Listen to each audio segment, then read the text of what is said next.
الحمد لله وكفى وسلام على عباده الذين اصطفى أما بعد أعوذ بالله من الشيطان الرجيم بسم الله الرحمن الرحيم والفجر وليال عشر والشفع والوتر والليل إذا يسر وقال الله تبارك وتعالى واذكروا الله في أيام معدودات وقال النبي صلى الله عليه وسلم أفضل أيام الدنيا أيام العشر وقال عليه الصلاة والسلام ما من أيام العمل الصالح فيها أحب إلى الله تعالى من هذه الأيام العشر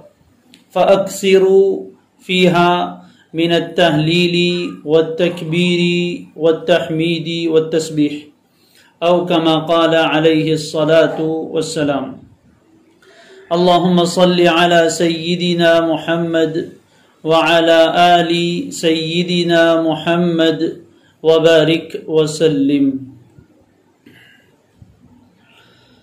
بہت ہی احترام کے قابل میرے دینی بھائیوں، دوستوں، بزرگوں اور میری دینی ماؤں اور بہنوں، اسلامی سال کا 11واں مہینہ ذوالقعدہ چل رہا ہے اور وہ ختم ہونے کے قریب ہے۔ اس کے بعد اسلامی سال کا آخری مہینہ 12واں مہینہ ذوالحجہ شروع ہونے والا ہے۔ یہ جو مہینہ آ رہا ہے، یہ مہینہ بھی اور اس کے خاص طور پر شروع کے 10 دن جس کو عشرہ ذی الحجہ کہتے ہیں، بہت زیادہ فضیلت والے دن اور رات ہیں، بہت زیادہ اہمیت والے دن اور رات ہیں، بڑے محبوب اور پسندیدہ دن ہیں۔ عام طور پر ہم لوگ اس سے ناواقف ہیں۔ ایک عشرہ تو رمضان المبارک کا آخری عشرہ ہے اور اس کی آخری 10 راتیں ہیں۔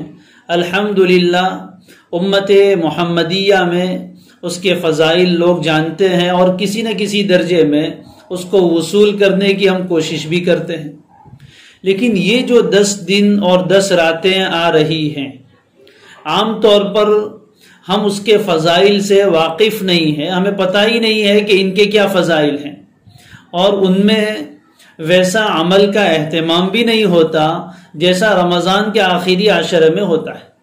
حالانکہ قرآن و حدیث میں ان راتوں کے اور ان دنوں کے جو فضائل اللہ تبارک و تعالی نے اور پیارے آقا صلی اللہ علیہ وآلہ وسلم نے بیان فرمائے ہیں، جس کی روشنی میں بعض علماء کا تو قول یہاں تک ہے کہ یہ 10 راتیں اور یہ 10 دن رمضان کے آخری عشرے سے بھی زیادہ فضیلت والے ہیں، جیسے انشاءاللہ ابھی آگے اس کے فضائل میں آئے گا۔ تو آج کے اس بیان کا مقصد یہ ہے کہ ہمیں ذی الحجہ کے ان 10 دنوں کی فضیلت اچھی طرح معلوم ہو جائے اور ہم عمل کی نیت سے بیان کریں اور سنیں۔ اللہ تبارک و تعالی مجھے بھی ان دنوں کی اور ان راتوں کی قدردانی کی توفیق عطا فرمائے، اور آپ سننے والوں کو بھی ان مبارک راتوں کی اور ان مبارک دنوں کی قدردانی کی اور اس میں خوب نیک اعمال کرنے کی توفیق عطا فرمائے۔ سب سے پہلی بات تو یہ سمجھ لیجئے کہ جب بھی عشرہ ذی الحجہ بولا جاتا ہے تو عشرہ کے معنی تو اصل ہوتے ہیں 10 دن کی، لیکن اس سے مراد یہاں 13 دن ہے۔ یہ شروع کے 10 دن اور اس کے بعد کے 3 دن جس کو ایام تشریق بھی کہتے ہیں، تو 13 دن یہ فضیلت والے دن ہیں۔ یہ بات پہلے اپنے ذہن میں رکھیں۔ دوسری بات، سب سے پہلے ہم ان دنوں کے فضائل قرآن مجید میں کیا آئے ہیں اور احادیث میں نبی اکرم صلی اللہ علیہ وآلہ وسلم نے کیا بیان فرمائے ہیں اس کو سنتے ہیں، اس لیے کہ کسی بھی دن میں یا کسی بھی عمل میں فضیلت اسی وقت آتی ہے جب اللہ تبارک و تعالی اس میں فضیلت ڈال دے. اس لیے کہ دن سب اللہ نے بنائے، راتیں سب اللہ نے بنائی، لیکن اللہ تبارک و تعالی کی سنت یہ ہے کہ وہ کچھ دنوں میں، کچھ راتوں میں اپنی طرف سے فضیلت رکھ دیتے ہیں، تو وہ دن اور وہ رات دوسرے دن رات کے مقابلے میں فضیلت والے بن جاتے ہیں، اونچے مقام والے بن جاتے ہیں. اللہ کے سوا کوئی دن اور رات میں یا کسی جگہ میں یا کسی وقت میں یا کسی عمل میں فضیلت بیان اور ثابت نہیں کر سکتا. اللہ جس کو فضیلت دے وہی فضیلت والا. تو ان دنوں کو اور ان راتوں کو اللہ تبارک و تعالی نے فضیلت بخشی ہے، جیسے ابھی قرآن مجید سے بھی معلوم ہوگا اور نبی اکرم صلی اللہ علیہ وآلہ وسلم نے بھی بیان فرمایا ہے. چنانچہ سب سے پہلے قرآن مجید کی ایک سورت ہے سورۃ الفجر، جو 30ویں پارے میں ہے، والفجر وليال عشر والشفع والوتر واللیل اذا یسر. اللہ تبارک و تعالی نے ایک بات بیان فرمانے کے لیے کچھ قسمیں کھائی ہیں. اللہ تبارک و تعالی اپنی مخلوقات میں سے کسی کی قسم کھائے، اس کا مطلب یہ ہوتا ہے کہ وہ بہت عظیم الشان چیز ہے، ایسی عظیم مخلوق کی اللہ تعالیٰ قسم کھاتے ہیں. چنانچہ یہاں اللہ تعالیٰ نے قسم کھائی والفجر، فجر کی قسم، ولیال عشر اور 10 راتوں کی قسم، والشفع والوتر اور جفت اور طاق کی قسم. یہ کل 4 قسمیں ہوئی. نمبر 1 فجر کی، نمبر 2 10 راتوں کی، نمبر 3 شفع یعنی جفت اور دوہرے عدد کی بے کی شنکھیا، اور الوتری اور طاق عدد کی ایک ہی شنکھیا کی اور اکہرے عدد کی اللہ تعالیٰ نے قسم کھائی ہے. اب اس سے مراد کیا ہے؟ فجر تو روزانہ آتی ہے، روزانہ صبح کے وقت فجر طلوع ہوتی ہے اور یقیناً وہ وقت بڑا برکت والا ہوتا ہے، اس میں فجر کی نماز ادا کی جاتی ہے اور اس کے بعد کا وقت بھی فضیلت والا ہوتا ہے. لیکن مفسرین فرماتے ہیں کہ الفجر سے مراد یہاں مخصوص دن کی فجر کی نماز، اور اس سے مراد 10ویں ذی الحجہ جو عید الاضحیٰ کا دن ہوتا ہے، یوم النحر جس کو کہتے ہیں، اس دن کی فجر کی نماز مفسرین نے مراد لی ہے. تو معلوم ہوا کہ 10ویں ذی الحجہ کو فجر کا جو وقت ہے وہ بڑا قیمتی وقت ہے، بڑا اہم وقت ہے، بڑا فضیلت والا وقت ہے، اس لیے اللہ تبارک و تعالی اس کی قسم کھا رہے. وَلَيَالٍ عَشْرٍ اور 10 راتوں کی قسم. اب یہ کون سی 10 راتیں ہیں؟ مفسر قرآن، ترجمان القرآن، رئیس المفسرین حضرت عبداللہ ابن عباس رضی اللہ تعالی عنہما فرماتے ہیں کہ ان 10 راتوں کی قسم سے مراد ذو الحجہ کے مہینے کی پہلی 10 راتیں ہیں. اللہ تعالیٰ نے ان راتوں کی قسم کھائی. اس سے معلوم ہوا کہ یہ 10 راتیں بھی بڑی اہم ہے، یہ کوئی معمولی راتیں نہیں ہے. اللہ تعالیٰ نے اس کے بڑے فضائل اس میں رکھے ہیں، جیسے ابھی احادیث کی روشنی میں آئے گا. تو لیال عشر اور پھر والشفع والوتر، جتنے بھی عدد ہوتے ہیں، گنتی ہوتی ہے، وہ 2 طرح کے ہیں. کچھ اکہرے ہیں اور کچھ دوہرے ہیں. اکہرے یعنی 1 3 5 7، اس کو اکہرا عدد کہتے ہیں، اور دوہرے عدد یعنی 2 4 6 8 اس طرح. تو اللہ تعالیٰ نے اس کی قسم کھائی الشفع. شفع کے معنی دوہرا عدد. اس سے مراد کیا ہے؟ بعض حضرات مفسرین فرماتے ہیں کہ الشفع سے مراد 10ویں ذی الحجہ، اس لیے کہ 10 کا عدد دوہرا ہے. اور والوتری، وتر سے مراد اکہرا عدد یعنی 9ویں ذی الحجہ جس کو یوم عرفہ کہتے ہیں. ان 2 دنوں کی قسم کھائی گئی ہے. یہ اللہ تبارک و تعالی کا ان دنوں کی، ان راتوں کی قسم کھا لینا، یہی اس کے لیے کافی ہے کہ یہ اوقات، یہ دن اور رات بہت زیادہ فضیلت والے ہیں. قرآن مجید کی تفسیر نبی اکرم صلی اللہ علیہ وآلہ وسلم سے زیادہ کون کر سکتا ہے؟ آپ کو دنیا میں بھیجا ہی اس لیے گیا تھا لِتُبَيِّنَ لِلنَّاسِ مَا نُزِّلَ إِلَيْهِمْ. قرآن میں جو لوگوں کے لیے باتیں اتاری گئی ہے، پیغمبر صلی اللہ علیہ وسلم اس کو لوگوں کے سامنے واضح فرمائیں. چنانچہ جب آپ کے ارشادات کی روشنی میں ہم دیکھتے ہیں پیارے آقا صلی اللہ علیہ وآلہ وسلم نے ارشاد فرمایا افضل ایام الدنیا ایام العشر، دنیا کے دنوں میں سب سے زیادہ فضیلت والے دن یہ ذی الحجہ کے 10 دن ہیں۔ پھر سے سنیے، محبت کے ساتھ، عظمت کے ساتھ، احترام کے ساتھ پیارے آقا صلی اللہ علیہ وسلم کی زبان مبارک سے نکلے ہوئے الفاظ ہم ایسے پڑھیں اور سنیں جیسے ابھی ہم پیارے آقا صلی اللہ علیہ وسلم کی زبان سے سن رہے ہیں۔ اگر دل میں عظمت، محبت اور احترام ہوا اور اس کے ساتھ یہ الفاظ کہے اور سنے گئے، دل میں وہ جگہ بنائیں گے کہ جو ہم تصور نہیں کر سکتے۔ پھر سے سنیے، میرے اور آپ کے پیارے آقا سیدنا و شفیعنا و حبیبنا محمد الرسول اللہ صلی اللہ تعالی علیہ وآلہ وسلم نے اپنی زبان مبارک سے ارشاد فرمایا افضل ایام الدنیا ایام العشر، دنیا کے دنوں میں سب سے زیادہ فضیلت والے دن ذی الحجہ کے 10 دن ہیں۔ کون فرما رہا ہے؟ پیارے آقا صلی اللہ علیہ وسلم خود فرما رہے کہ دنیا کے جتنے دن ہیں ان میں سب سے زیادہ فضیلت والے دن یہ 10 دن ہیں۔ آقا کا یہ ارشاد کیا ہمارے لیے کافی نہیں ہے کہ جن کو پیارے آقا صلی اللہ علیہ وسلم سب سے زیادہ فضیلت والے دن بتائیں، اس میں ایک مومن کو کتنا اہتمام ہونا چاہیے اور اس کو اعمال کی کتنی فکر ہونی چاہیے، اس کے اعمال میں کتنی کثرت اور زیادتی ہونی چاہیے، یہ بات واضح ہے۔ پھر آپ نے فرمایا کہ ان دنوں کی فضیلت کیوں ہے؟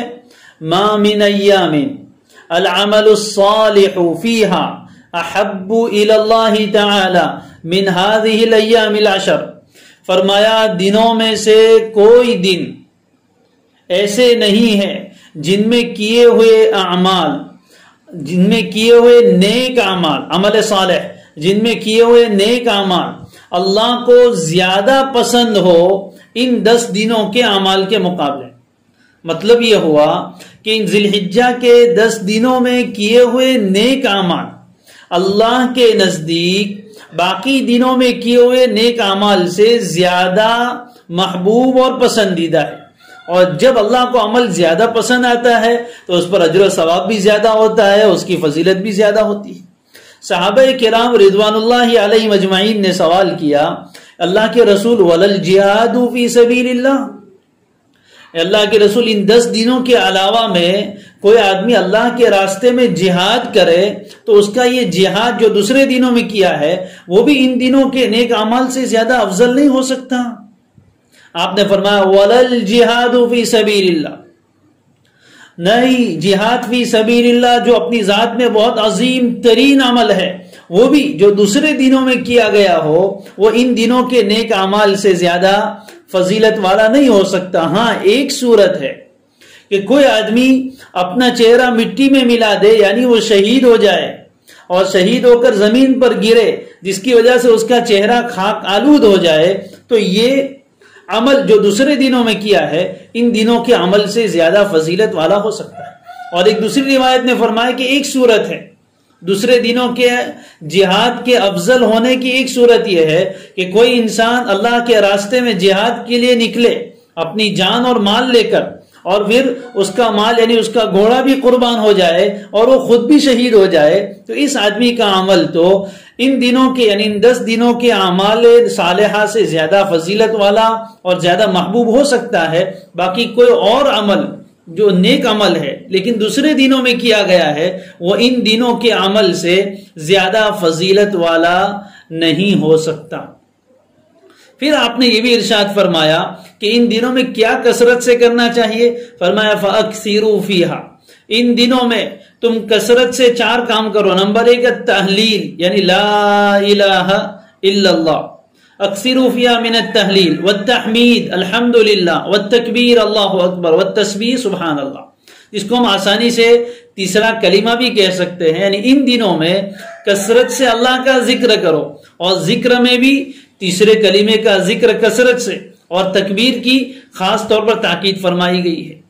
تو نبی اکرم صلی اللہ علیہ وسلم کے ان ارشاد سے بھی معلوم ہوا کہ یہ دن سب سے زیادہ فضیلت والے، ان دنوں میں کیے ہوئے نیک اعمال سب سے زیادہ فضیلت والے۔ اب یہ باتیں بہت کافی ہے، اور اگر دیکھنا ہو کہ ان دنوں میں فضیلت کتنی زیادہ ہے تو اس کا اندازہ اس سے بھی لگائیے کہ اللہ تعالیٰ نے ان دنوں میں بڑی بڑی عبادتیں جمع فرمائی ہے۔ چنانچہ حج بیت اللہ جو اسلام کا اہم ترین فریضہ اور بنیادی رکن ہے، وہ انہی دنوں میں ادا کیا جاتا ہے، 8ویں ذی الحجہ سے شروع ہوتا ہے۔ دوسرے نمبر پر قربانی، جس کو اضحیہ کہتے ہیں، یہ قربانی انہی دنوں میں ادا کی جاتی جو اللہ کے یہاں سب سے زیادہ قرب والا عمل ہے، اللہ سے بندوں کو سب سے زیادہ قریب کرنے والا عمل ہے۔ تو قربانی بھی انہی دنوں میں، حج بھی انہی دنوں میں۔ اسی طرح ان دنوں میں جیسے کہ ابھی آ رہا ہے، روزے رکھنے کی بھی فضیلت نبی اکرم صلی اللہ علیہ وسلم نے بیان فرمائی، تو ان دنوں میں روزے بھی ہے، حج بھی ہے، قربانی بھی ہے، نماز تو ہے ہی۔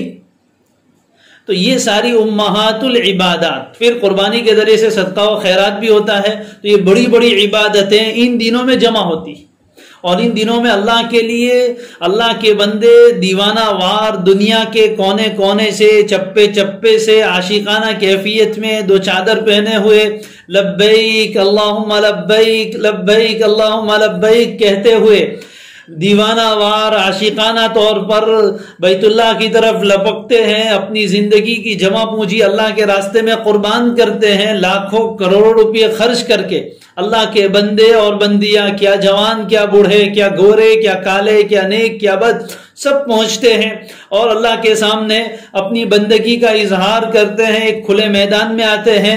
ظاہر ہے کہ یہ منظر اللہ کو کتنا خوش کرنے والا۔ پھر قربانی جو ان دنوں میں ہوتی ہے، اللہ کے نام پر لاکھوں جانور، لاکھوں نہیں بلکہ کروڑوں جانور اللہ کے نام پر صرف اللہ کی رضامندی کے لیے قربان کیے جاتے ہیں۔ یہ قربانی کا عمل بھی اللہ تبارک و تعالیٰ کے نزدیک سب سے زیادہ محبوب عمل ہے۔ جو بندے اپنا مال اس قدر کثرت سے اللہ کے لیے قربان کرتے ہیں تو اللہ تعالیٰ ان دنوں میں کتنے خوش ہوتے ہیں، اس کا اندازہ لگا سکتے ہیں۔ لہذا اس نے ان دنوں کو بڑی فضیلت عطا فرمائی۔ یہاں تک تو بات ہو گئی فضائل کی، ہمیں معلوم ہو گیا کہ یہ دن بڑے فضیلت والے ہیں۔ ہاں، لیکن افسوس کی بات یہ ہے کہ ہمارے سماج میں اور معاشرے میں ان دنوں میں اور ان راتوں میں عمل کا اتنا اہتمام نہیں ہوتا، اس لیے ہمیں تھوڑا عمل کرنے میں مشکل ہی ہوتی ہے۔ لیکن اللہ کے نیک بندے کہاں ڈرتے ہیں؟ یہ تو مٹی کو سونا بنانے والے دن ہے، یہ تو اہل ایمان کی چاندی کے دن ہے۔ لہذا ہمیں آگے بڑھنا ہے اور ایک ماحول تیار کرنا ہے، اپنے گھر سے لے کر، اپنے محلے سے لے کر، اپنی مسجد سے لے کر، کہ ان دنوں میں نیکیوں کا اہتمام ہو۔ جیسے رمضان کے آخری عشرے میں الحمدللہ ہماری مسجدیں پر رونق ہوتی ہے، گھروں میں عبادت کا ماحول ہوتا ہے، اسی طرح ان 10 دنوں کو بھی ہمیں انشاءاللہ وصول کرنا ہے، ان دنوں کی قدردانی کرنی ہے، اس میں نیک اعمال کی انشاءاللہ کثرت کرنی۔ چنانچہ اب آتے ہم کہ ان دنوں میں کون سے اعمال کرنے چاہیے۔ صحابہ کے یہاں ان دنوں کی کیا قدر تھی؟ چنانچہ صحابہ حضرت انس رضی اللہ تعالی عنہ فرماتے ہیں کہ ہم صحابہ کے یہاں یہ بات مشہور تھی کہ ذی الحجہ کا پہلے عشرے کا ہر دن 1000 دن کے برابر فضیلت میں ہے۔ صحابہ کے درمیان یہ بات معروف و مشہور تھی کہ ذی الحجہ کے پہلے 10 دنوں میں سے ہر دن فضیلت میں 1000 دنوں کے برابر ہے۔ صحابہ اس کا اہتمام فرماتے تھے، اور بھی اسلاف میں ان دنوں میں عبادت کا بڑا اہتمام ہوا کرتا تھا۔ اللہ تعالی ہمیں بھی اس کی توفیق دے، یہ مردہ سنت دوبارہ زندہ فرمائے اور ہم بھی ان دنوں کی قدردانی کرنے والے بن جائے۔ پھر نبی اکرم صلی اللہ علیہ وآلہ وسلم نے ان دنوں میں کیے جانے والے اعمال بھی بتائے۔ ان دنوں میں کیے جانے والا سب سے بڑا عمل تو حج بیت اللہ ہے۔ اللہ ہم سب کو بار بار حج بیت اللہ کی سعادت عطا فرمائے، مقبول حاضری اللہ ہمیں عطا فرمائے۔ ان دنوں گزشتہ 2 سالوں سے، یعنی گزشتہ سال اور یہ سال، بڑا افسوس کی بات ہے، عالمی جو حالات بیماری کے چل رہے ہیں اس کی وجہ سے حج کے دروازے بند ہے۔ عاشقان الہی تڑپ رہے، ان کے دل ماہی بے آب کی طرح تڑپ رہے ہیں کہ ہمیں موقع نہیں مل رہا۔ لیکن بہرحال اللہ کی تقدیر ہے، راستے بند ہیں اور جانے والے نہیں جا سکتے، لیکن ان دنوں کا سب سے افضل عمل تو حج بیت اللہ ہے۔ اللہ ہمیں سعادت عطا فرمائے اور اس کے عالمی اچھے اثرات مہیا فرمائے، مرتب فرمائے۔ نمبر 2، دوسرا عمل ان دنوں میں سب سے جو اہم ہے وہ قربانی کا ہے۔ اللہ تبارک و تعالی نے جس کو بھی وسعت دی ہے، جس پر قربانی واجب ہے، وہ قربانی کا اہتمام کرے اور ابھی سے اس کی فکر کرے، اپنے پیسے الگ کر لیں۔ اللہ نے موقع دیا ہے تو قربانی کے جانور لا کر اس کی خدمت کرے، ان کے ساتھ محبت کا معاملہ کرے، تاکہ جب قربانی کے دن آئے اس وقت تک اس جانور کے ساتھ دل لگ چکا ہو اور پھر اپنے دل سے اس کی قربانی اللہ کے سامنے پیش کر سکے۔ عاشقانہ عبادت ہے، یہ کوئی بوجھ نہیں ہے جو اتار دیا جائے، اس لیے اپنا دل کھول کر اپنا مال قربانی پر لگائیں، واجب قربانی بھی ادا کرے۔ اللہ نے اور زیادہ وسعت دی ہے، مال دیا ہے، نفلی قربانی بھی کرے، پیارے آقا صلی اللہ علیہ وسلم کے لیے بھی قربانی کرے، اپنے مرحومین کے لیے بھی کرے، صحابہ کے لیے، جس کے لیے اللہ توفیق دے، نفلی قربانیوں کا بھی اہتمام کرے۔ یہ دوسرا عمل ہے۔ ابھی مجھے قربانی کے فضائل مستقل ہیں، لیکن چونکہ آج کا میرا ٹاپک ذی الحجہ کے 10 دنوں کے فضائل ہے اور اس میں کون سے اعمال ہے وہ ہے، اس لیے میں مختصر ذکر کر رہا ہوں۔ تیسرا عمل، یہ 2 عمل تو ہو گئے، اس کے بعد تیسرا عمل ان راتوں کی عبادت ہے۔ ابھی میں نے ذکر کیا تھا وَلَيَالٍ عَشْرٍ، 10 راتوں کی اللہ نے قسم کھائی، اور نبی اکرم صلی اللہ علیہ وآلہ وسلم نے ارشاد فرمایا ہے کہ ان راتوں میں سے ہر رات کی عبادت شب قدر کی عبادت کے طرح ہے، شب قدر کی عبادت کے برابر ہے۔ اس سے شب قدر کی جو امتیازی شان ہے اس پر کوئی فرق نہیں آتا، وہ تو اپنی جگہ، لیکن ان راتوں میں سے ہر رات کی عبادت شب قدر کی عبادت کا درجہ رکھتی ہے۔ لو، رمضان کی شب قدر تو معلوم نہیں کون سی رات میں آتی ہے، یقیناً اس کا اہتمام کرنا چاہیے، اس کی فکر کرنی چاہیے، لیکن پتہ نہیں ہے کون سی رات میں آئے گی۔ لیکن یہاں تو ہر رات کی عبادت کو شب قدر کی عبادت کی طرح قرار دیا گیا ہے، لہذا ان راتوں میں، ان 10 راتوں میں عبادت کا خاص اہتمام کیا جائے۔ ذو الحجہ کے چاند پر ہم نظر رکھیں، چاند ہوتے ہی رات شروع ہو جاتی، جب پہلا چاند ہو جائے ذی الحجہ کا، وہاں سے 10 راتیں مبارک شروع ہوگی۔ ان راتوں میں اللہ جس کو زیادہ توفیق دے وہ اہتمام کرے، لیکن کم از کم ہم میں سے ہر آدمی اتنا ضرور اہتمام کریں کہ مغرب، عشاء اور فجر، مرد حضرات ان تینوں نمازوں کو اہتمام کے ساتھ، جماعت کے ساتھ، تکبیر اولا کے ساتھ پڑھنے کا اہتمام کریں، اس لیے کہ مغرب بھی رات میں آتی ہے، عشاء بھی رات میں آتی ہے، یہ 2 نمازیں رات میں آئی، اور فجر کی نماز بھی جماعت کے ساتھ پڑھی۔ تو حدیث شریف میں جو آدمی عشاء کی نماز جماعت کے ساتھ پڑھے وہ ایسا ہے گویا اس نے آدھی رات قیام کیا نہیں عبادت کی، اور جو فجر کی نماز جماعت کے ساتھ پڑھے وہ ایسا ہے جیسے اس نے باقی آدھی رات قیام کیا نہیں عبادت کی۔ تو گویا عشاء اور فجر جماعت کے ساتھ پڑھ لینے کی صورت میں پوری رات قیام کی فضیلت حاصل ہو جاتی ہے۔ اس کے بعد اللہ تعالیٰ توفیق دے، مغرب کے بعد کچھ نفلیں پڑھ لے جس کو اوابین کہتے ہیں، کچھ تلاوت کا اہتمام کر لیں، عشاء کے بعد اللہ توفیق دے تو کچھ معمولات پورے کر لیں، اور اللہ توفیق دے تو تہجد میں اٹھیں ضرور۔ ابھی آگے دوسرا ایک عمل روزے کا بھی آ رہا ہے، تو تہجد کا اہتمام کر لے، اس وقت اللہ سے مانگ لے۔ یہ کتنی ناشکری کی بات ہے کہ اللہ تو دینے کے لیے تیار اور ہم بستر پر پڑے ہوئے ہوں، اس لیے ان راتوں میں ہم ان عبادتوں کا ضرور اہتمام کریں۔ تو یہ راتوں کو عبادت، چنانچہ بہت سے اسلاف سے منقول ہے کہ ان راتوں میں اپنے چراغ نہ بجھاؤ، یعنی تلاوت میں اور عبادت میں رات گزارو، لہذا جتنا ہو سکے ان راتوں میں عبادتوں کا اہتمام کرنا ہے۔ یقین جانیے اللہ کی طرف سے رحمت کے جھونکے چلیں گے، اس کے سامنے اپنے آپ کو پیش کرنا ہے۔ ہم عبادت میں لگے ہوئے ہوں، ایک طرف حجاج کرام اپنے عشق و مستی کی کیفیت میں اللہ کے گھر کے ارد گرد طواف کر رہے ہو، اللہ سے اس کی رحمت مانگ رہے ہو، اور ہم اپنے گھر کے کونے میں بیٹھ کر اللہ سے مانگیں گے، یقیناً اللہ ہمیں بھی محروم نہیں کرے گا۔ تو راتوں کی عبادت شب قدر کے برابر قرار دی گئی۔ چوتھا عمل ہے ان 10 دنوں کے روزے رکھنا۔ 10 دن سے مراد 9 دن ہے۔ 10ویں ذی الحجہ کو عید الاضحیٰ ہے، اس دن روزے رکھنا جائز نہیں، حرام ہے۔ تو 9 دن، 10 دن کے روزے کہے جائے، اس سے مراد 9 دن کے روزے ہیں، یعنی پہلی ذی الحجہ سے لے کر 9ویں ذی الحجہ تک نفل روزے رکھنا۔ ان دنوں کے روزے کے بارے میں نبی اکرم صلی اللہ علیہ وسلم نے بیان فرمایا ہے کہ ان میں سے ہر دن کا روزہ 1 سال کے روزے کے برابر ثواب رکھتا ہے۔ ذی الحجہ کے پہلے 10 دنوں میں سے ہر دن کا روزہ 1 سال کے روزے کے برابر ثواب رکھتا ہے۔ لہذا اللہ جتنی توفیق دے 9 دن کے روزے رکھیں تو بہت اچھی بات ہے۔ اگر اتنے رکھنے کی ہمت نہیں ہے تو جتنے ہو سکے اس کا اہتمام کریں، اور پھر اس میں بھی 9ویں ذی الحجہ یعنی عید سے اگلا دن، جس کو یوم عرفہ کہتے ہیں، جس دن حجاج کرام عرفہ کے میدان میں جمع ہوتے ہیں، یہ دن، اس دن کے روزے کے بارے میں نبی اکرم صلی اللہ علیہ وسلم نے متعدد فضیلتیں بیان فرمائی۔ چنانچہ ایک روایت میں فرمایا کہ میں اللہ سے امید رکھتا ہوں کہ عرفہ کے دن کا روزہ 1 سال کے پچھلے اور 1 سال کے اگلے گناہ معاف کروا دے گا، یعنی 2 سال کے گناہ اللہ معاف فرماتے ہیں۔ بعض روایتوں میں ہے کہ عرفہ کے دن کا روزہ رکھنے سے 2 سال کے روزے کا ثواب ملتا ہے۔ پہلے 8 دن میں 1 سال کا ہے، عرفہ کے دن میں 2 سال کے روزے کا ثواب ہے۔ یہ بڑا اہم ترین روزہ ہے، لہذا کم از کم عرفہ کے دن کے روزے کا تو ضرور اہتمام کریں، اور اللہ تعالیٰ توفیق دیں تو 9 دن کے روزے رکھیں۔ نفس پریشان کریں، منع کریں تو اس کو سمجھائیں کہ کب تک پیٹ کی پوجا کرتے رہیں گے، یہ پیٹ قبر میں جا کے پھٹنے والا ہے، تھوڑی سی بھوک برداشت کر لیں گے، تھوڑی سی پیاس برداشت کر لیں گے، اس پر جو فضیلت ملے گی وہ کتنی بڑی ہے۔ تو پہلا عمل حج بیت اللہ، دوسرا عمل قربانی، تیسرا ان راتوں کی عبادت، چوتھا عمل روزے،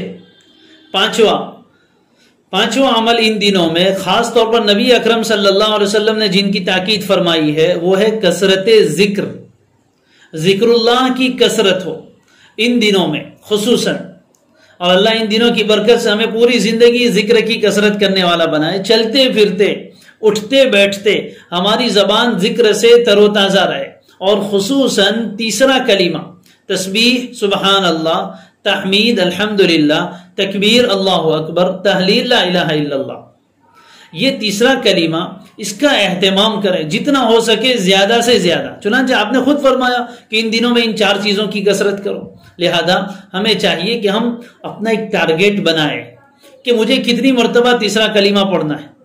کم از کم دن میں 300 مرتبہ اور رات میں 300 مرتبہ کا اہتمام ہو جائے تو بہت بڑی بات ہے۔ اللہ ہمیں اس کی توفیق دے، اور جن حضرات کو اللہ نے خاص اہتمام اور ذوق عطا فرمایا ہے ان کا تو ہزاروں کی تعداد میں پہنچتا ہے۔ اور اگر صلاۃ التسبیح پڑھ لی جائے تو اس میں تیسرا کلمہ 300 مرتبہ خود ہی آ جاتا ہے، تو یہ تو بہت بڑی غنیمت ہے، اور اس کے فضائل اپنی جگہ ملیں گے، تیسرا کلمہ بھی ساتھ میں ہو جائے گا۔ تو اللہ جس کو توفیق دے صلاۃ التسبیح کا بھی اہتمام کریں، اور اگر وہ نہیں ہو سکتا تو کم از کم چلتے پھرتے بھی اپنی زبان سے ذکر کو تر و تازہ رکھیں، اور تکبیر کی کثرت کریں۔ یہ دن ہی تکبیر کے ہیں، اللہ کے نام کو بلند کرنے کے، دل میں بھی اللہ کی بڑائی ہو، زبان پر بھی اللہ کی بڑائی ہو، جانور خریدتے ہوئے بھی اللہ کی تکبیر ہو۔ یہ بھی ایک غفلت کا ماحول ہوتا ہے ہمارے ہاں ان دنوں میں، الحمدللہ لوگ قربانی کے جانور تلاش کرنے جاتے ہیں، منڈیوں میں جاتے ہیں، جگہ جگہ، تو وہاں غفلت کا ایک ماحول، نمازوں کا اہتمام نہیں ہوتا، اور گویا کہ بس یہ کھانے پینے کی چیزیں چل رہی، نہیں، یہ تو عبادت ہے۔ لہذا جب جانور خریدنے کے لیے جائے تو دل میں اللہ کی عظمت ہو، محبت ہو، اللہ کے نام پر قربانی کرنے کا شوق ہو، اور جب جانور خریدے اس وقت بھی تکبیر پڑھیں، جانور کو چارہ دے رہے ہو تب بھی تکبیر پڑھیں، اس کو بھی تکبیر سے خوب مانوس کریں، اور چلتے پھرتے بھی تکبیر کا اہتمام کیا کرے۔ ان 10 دنوں میں تکبیر کثرت سے پڑھنی چاہیے۔ صحابہ کے بارے میں ہے حضرت انس رضی اللہ تعالیٰ عنہ، غالباً حضرت عبداللہ ابن عمر رضی اللہ تعالیٰ عنہما ان دنوں میں مدینہ منورہ کے بازار میں جاتے، اور لوگ خرید و فروخت میں مشغول ہوتے، وہاں جا کر زور سے تکبیر پڑھتے تھے، اور ان کی آواز سن کر سارے لوگ بازار میں تکبیر کی آواز بلند کرتے، اور مدینہ تکبیر کی آواز سے گونج اٹھتا تھا۔ یہ اہتمام ان کے یہاں تھا۔ ہمارے یہاں یہ سنت چھوڑ دی گئی، لوگوں کو تکبیر پڑھنے میں شرم آتی ہے، اپنے گھر میں نہیں پڑھ سکتے۔ اللہ کے واسطے گھر میں تکبیر کا ماحول بنائے، بچوں کے ساتھ مل کر تکبیر پڑھیں، بیوی کے ساتھ مل کر تکبیر پڑھیں، اور گھر کی دیواریں تکبیر کی آواز سے آشنا ہو، اپنے کاروبار کی جگہوں پر، دکانوں پر تکبیر پڑھیں۔ ان دنوں میں تکبیر کا اہتمام، تو ذکر کی کثرت ہونی چاہیے، اس کے ساتھ تلاوت کی بھی کثرت کریں، جتنا ہو سکے تلاوت بھی بڑھا دیں، اور صدقات و خیرات کا اہتمام کریں۔ اور ایک اہم عمل ان دنوں میں تکبیر تشریق ہے۔ تکبیر تشریق، اس کاف سے نہیں قاف سے ہے، تکبیر تشریق یعنی فرض نمازوں کے بعد جو تکبیر پڑھی جاتی ہے وہ تکبیر شروع ہوتی ہے 9ویں ذی الحجہ یعنی یوم عرفہ، 9ویں ذی الحجہ کی فجر کی نماز سے شروع ہوتی ہے اور 13ویں ذی الحجہ کی عصر تک باقی رہتی ہے۔ یہ کل 23 نمازیں ہوتی ہے، 4 دن کی پوری نمازیں 20 نماز ہوئی اور 5ویں دن کی 3 نماز فجر، ظہر اور عصر۔ تو ہر عاقل بالغ مرد اور عورت پر ان دنوں میں 9ویں ذی الحجہ سے لے کر 13ویں ذی الحجہ کی عصر تک ہر فرض نماز کے بعد ایک مرتبہ تکبیر کہنا واجب ہے۔ مرد حضرات بلند آواز سے کہیں گے، خواتین گھروں میں آہستہ آواز سے پڑھے گی، لیکن پڑھنا دونوں پر واجب ہے، اور یہ واجب چھوڑنا آپ جانتے ہیں کہ گناہ ہے، لہذا اس کا خاص اہتمام۔ مرد حضرات جو مسجدوں میں نماز پڑھتے ہیں الحمدللہ وہاں تو چونکہ اجتماعی طور پر تکبیر ہوتی ہے اس لیے بھولنے کا سوال نہیں، لیکن خواتین چونکہ گھروں میں نماز پڑھتی ہیں اس لیے بہت سی مرتبہ وہ بھول جاتی ہے، تو اہتمام کریں، اپنے جہاں نماز پڑھتے ہیں وہاں چاہے تو لکھ کر لگا دیں تکبیر ریمائنڈر، یا جو جا نماز ہے مصلی ہے اس کے سائڈ پہ ایک چیٹ لگا دیں تاکہ نماز کے بعد یاد رہے، اور خواتین اس کا آپس میں تذکرہ کریں، جہاں کہیں ملنا جلنا ہو گھروں میں ایک دوسرے کو یاد دلائے تاکہ یہ واجب چھوٹنے سے وہ واجب چھوٹنے کے گنہگار نہ ہو اور اس واجب سے اور تکبیر سے وہ محروم نہ ہو جائے۔ تو تکبیر تشریق کا بھی اہتمام کرنا ہے۔ ان پہلا عمل حج بیت اللہ، اس سال ہمارے لیے مشکل ہے۔ نمبر 2 قربانی جس پر واجب ہوتی ہے وہ بھی شوق و ذوق سے کریں، اور اللہ نے وسعت دی ہے تو نفل قربانیاں بھی کریں۔ نمبر 3 ان راتوں میں عبادت کا اہتمام کریں۔ نمبر 4 روزے کا اہتمام کریں ان 9 دنوں میں، خصوصاً عرفہ کے دن کا روزہ۔ نمبر 5 ذکر کی کثرت، خصوصاً تیسرا کلمہ۔ نمبر 6 تکبیر تشریق کا اہتمام، اور اس کے علاوہ بہت خاص عمل یہ ہے کہ گناہوں سے اپنے آپ کو بچائے، ہر طرح کے چھوٹے بڑے گناہوں سے اپنے آپ کو بچانے کا اہتمام کرے، اس لیے کہ جس قدر فضیلت والے دنوں میں نیک اعمال کی فضیلت بڑھ جاتی ہے، اسی طرح ایسے فضیلت والے دنوں میں گناہ کا وبال بھی بڑھ جاتا ہے۔ اس لیے بہت بچنا چاہیے، اہتمام کرنا چاہیے، فکر کرنی چاہیے کہ ہماری زبان سے کوئی گناہ نہ ہو، آنکھوں سے گناہ نہ ہو، کانوں سے گناہ نہ ہو، اور کسی عمل سے گناہ نہ ہو۔ قربانی کے جانور کے ساتھ اچھائی کا معاملہ کرے، ذوق و شوق کے ساتھ ان کو پال پوس کر رکھیں، اور پھر قربانی کے دن محبت کے ساتھ، شوق کے ساتھ، قربانی کے جذبے کے ساتھ قربانی ادا کریں۔ انشاءاللہ یہ دن ہمارے لیے زندگی کے انقلابی دن بن جائیں گے اور لائف چینجر ہوں گے، ہماری زندگی میں انشاءاللہ ایک صالح اور اچھی تبدیلی آئے گی۔ اللہ تبارک و تعالی مجھے بھی ان باتوں پر عمل کی توفیق عطا فرمائے، آپ کو بھی ان باتوں پر عمل کی توفیق عطا فرمائے، ان آنے والے دنوں کی ہمیں خوب قدردانی کی توفیق دے۔ ابھی کچھ دن باقی ہے، پہلے سے ہم اپنا آپ کو تیار کریں، دعا کا اہتمام ابھی سے کریں، گناہوں سے کثرت سے معافی مانگے، اس لیے کہ گناہ کا وبال یہ ہوتا ہے کہ وہ نیکی سے محروم کروا دیتے، اس لیے ابھی سے ہم کثرت استغفار کا اہتمام کریں تاکہ گناہ معاف ہو جائے اور ان دنوں میں نیکی کرنا آسان ہو۔ 2 رکعت صلاۃ الحاجت کا معمول بنا لیں اور اللہ سے دعا کر اللہ ان دنوں میں ہمیں قربانی کی توفیق عطا فرما، نیک اعمال کی توفیق عطا فرما۔ ابھی سے اللہ سے مانگنا شروع کر دیں۔ اور دوسرے نمبر پر یہ جو فضائل ابھی آپ نے سنے، کتابیں بھی الحمدللہ ہے تو اس کو بھی بار بار سنیں تاکہ سن کر عمل کا جذبہ پیدا ہو۔ کتاب آپ کے پاس ہو تو اس میں ان دنوں کے فضائل پڑھیں تاکہ اور دوسروں تک پہنچائے۔